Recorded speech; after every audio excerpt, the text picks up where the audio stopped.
Hi, എല്ലാവർക്കും നമസ്കാരം. ഇന്നത്തെ കാലഘട്ടത്തിൽ ഒരു സാധാരണ മനുഷ്യന് അവൻ്റെ ജീവിതം ഉയർത്തിക്കൊണ്ടുവരാൻ പറ്റുന്ന ഒന്നാണ് ഡയറക്റ്റ് സെല്ലിംഗ് ബിസിനസ്.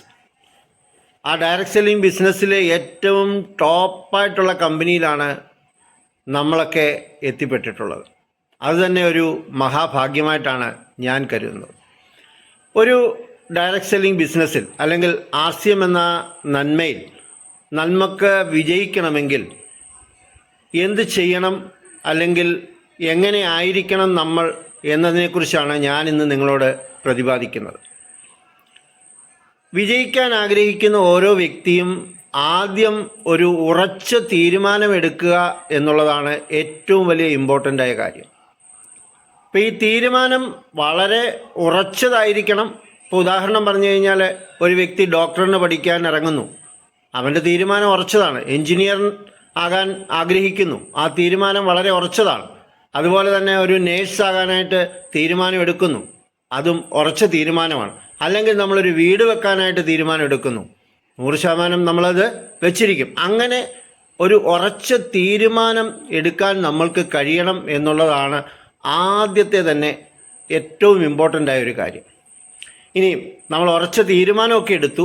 ഈ ഉറച്ച തീരുമാനമൊക്കെ എടുത്ത് മുമ്പോട്ട് പോകുമ്പോൾ പ്രതിസന്ധികൾ വരും എന്നുള്ളത് ഉറപ്പാണ്. അപ്പോൾ ഈ പ്രതിസന്ധികൾ വരുമ്പം അതിനെ തരണം ചെയ്യാനുള്ള ഒരു മനോധൈര്യം, ഒരു ആത്മധൈര്യം നമുക്ക് 100% ഉണ്ടായിരിക്കണം എന്നുള്ളതാണ്. എന്നാൽ ആ മനോധൈര്യം ഇല്ലാത്തവരെ നമുക്ക് പെട്ടെന്ന് മനസ്സിലാക്കാൻ പറ്റും. മനോധൈര്യമില്ലാത്തവർ പെട്ടെന്ന് തന്നെ കാരണങ്ങൾ നിരത്താൻ തുടങ്ങും. എൻ്റെ അപ്ലൈൻ ശരിയല്ല, എൻ്റെ അസോസിയേറ്റ് ശരിയല്ല, പ്രൊഡക്റ്റ് ശരിയല്ല, അങ്ങനെ 100 കണക്കിന് കാരണങ്ങൾ നിരത്തി വെക്കുന്നവരെ നമുക്ക് മനസ്സിലാക്കാൻ പറ്റുന്നത് എന്താണ്? ഈ വരുന്ന പ്രതിസന്ധികളെ തരണം ചെയ്യാൻ പറ്റാത്തവരാണ് എന്നുള്ളത് നമുക്ക് 100% അവരെ മനസ്സിലാക്കാൻ പറ്റും. ഇനി ഈ തരണം ചെയ്യാതെ വരുന്നതും അല്ലെങ്കിൽ ഈ കാരണങ്ങൾ നിരത്തുന്നതുമൊക്കെ എന്തുകൊണ്ടാണ്? അത് മറ്റൊന്നും കൊണ്ടല്ല, അവരുടെ മൈൻഡ് സെറ്റപ്പ് ദാരിദ്ര്യത്തിൻ്റെ ചിപ്പാണ് അതിൽ അണിഞ്ഞിരിക്കുന്നത്. എന്നാണോ ഈ ദാരിദ്ര്യത്തിൻ്റെ ചിപ്പ് എടുത്ത് മാറ്റുന്നത്, അന്ന് മാത്രമേ അവർക്കൊരു സമ്പന്നനാകാൻ കഴിയുള്ളൂ എന്നുള്ളതാണ് സത്യം. ദാരിദ്ര്യത്തിൻ്റെ ചിപ്പും വെച്ചുകൊണ്ട് സമ്പന്നനാകാനായിട്ട് പുറപ്പെട്ടു കഴിഞ്ഞാൽ ഒരു കാരണവശാലും ആ വ്യക്തിക്ക് സമ്പന്നനായി മാറാൻ പറ്റില്ല എന്നുള്ളതാണ് സത്യം. അപ്പോൾ അതിനെന്ത് വേണം? ആദ്യം തന്നെ നമ്മൾ ദാരിദ്ര്യത്തിൻ്റെ ചിപ്പ് എടുത്ത് മാറ്റിയിട്ട് സമ്പന്നതയുടെ ചിപ്പ് അണിയണം. അങ്ങനെ സമ്പന്നതയുടെ ചിപ്പ് അണിയുന്ന ഏതൊരു വ്യക്തിക്കും 100% വിജയിക്കാൻ പറ്റും എന്നുള്ളതാണ്. കാരണം അപ്പോൾ മാത്രമാണ് അവന് വരുന്ന പ്രതിസന്ധികളെ നേരിടാൻ പറ്റുന്നത്.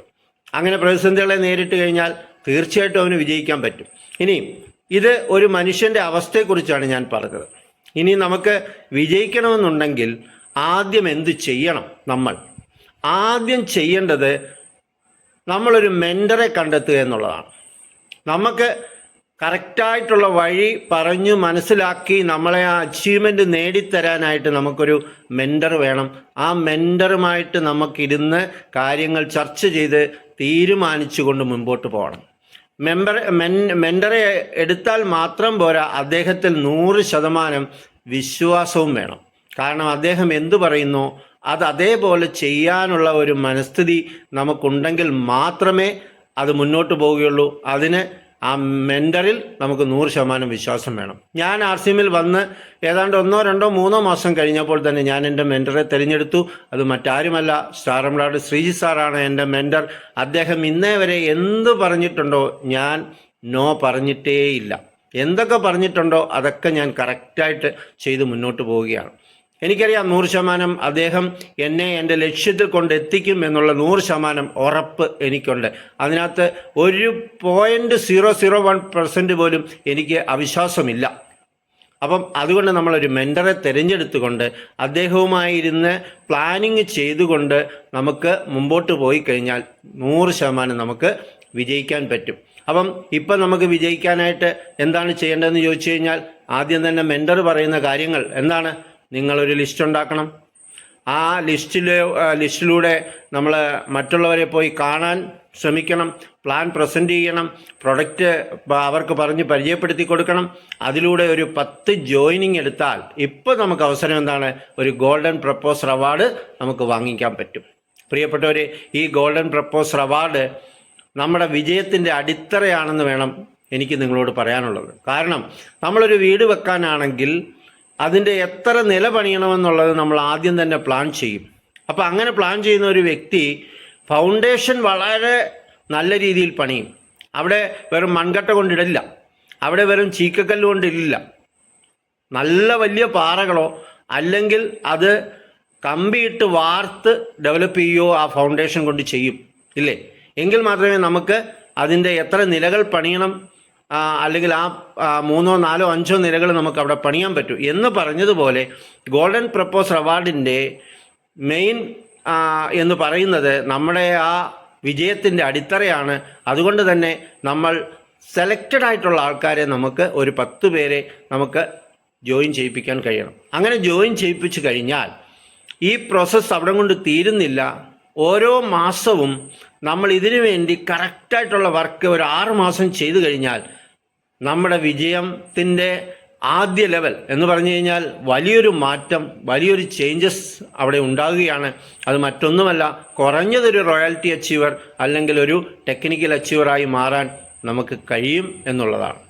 അപ്പോൾ അതിനുവേണ്ടി ഒരു 6 മാസം നിങ്ങൾ പ്ലാൻ ചെയ്ത് വർക്ക് ചെയ്ത് പ്രവർത്തിക്കുകയാണെങ്കിൽ, നിങ്ങളുടെ മെൻറ്ററോടൊപ്പം നിങ്ങൾ നിൽക്കാൻ തയ്യാറായി കഴിഞ്ഞാൽ വിജയം ഉറപ്പാണ്. നമ്മുടെ ജീവിതത്തിൻ്റെ എല്ലാ സ്വപ്നങ്ങളും നമുക്ക് പിന്നീടുള്ള ഓരോ സമയങ്ങളിലും അത് നേടിയെടുക്കാൻ പറ്റും. വലിയ മാറ്റം നിങ്ങൾക്കുണ്ടാകാൻ പറ്റും.